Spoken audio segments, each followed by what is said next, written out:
Өнеркәсіп және ғылыми техникалық даму комитеті 2004 жылғы 26 қарашада Қазақстан Республикасы үкіметінің нөмірі 1237 қаулысымен құрылып, 2008 жылы 7 мамырда Қазақстан Республикасы үкіметінің нөмірі 429 қаулысымен өнеркәсіп комитеті болып қайта құрылды. Комитет еліміздің өнеркәсіп саласының дамуына үлкен үлес қосып, өндірістік салаларды үйлестіруде маңызды рөл атқарды.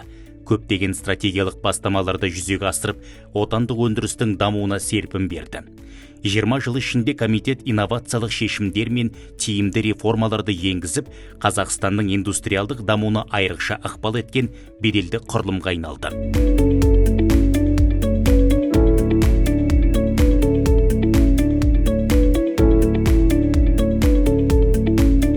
Индустриализация аясында 2010 жылдан 2023 жылға дейін 2000-нан астам жоба жүзеге асырылды. 178 мың жұмыс орны құрылды. Өңдеуші өнеркәсіптің жалпы ішкі өнімі 7,3 есеге өсті. Өңдеуші өнеркәсіпке салынған инвестициялар 20 жылда 15 триллион теңгеден асты.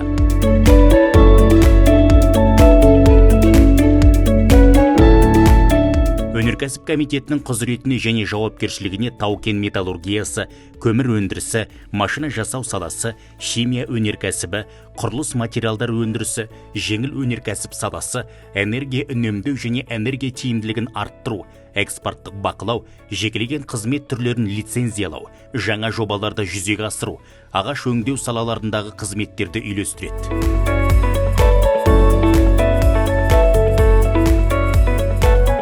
20 жыл ішінде өнеркәсіп комитетін 14 төраға басқарды. Қажыкен Мейрам Зекешұлы, Елемесов Омархан Көптілеуұлы, Дарибаев Мұрат Амангелдұлы, Абдибеков Нұрмұхамбет Қанапиұлы, Таспихов Амангелді Сатыбалдұлы, Ержанов Аманияз Қасымұлы, Мұратов Ерлан Мұратұлы, Қасымбеков Бақтыбай Әшімбекұлы, Ақбердин Рустам Александрұлы, Батанов Алмас Сұлтанұлы, Баитов Қанат Құрмашұлы, Қарабаев Марат Кәримжанұлы, Оспанов Ильяс Есетұлы, Панбаев Азамат Серікұлы төрағалық етіп келеді.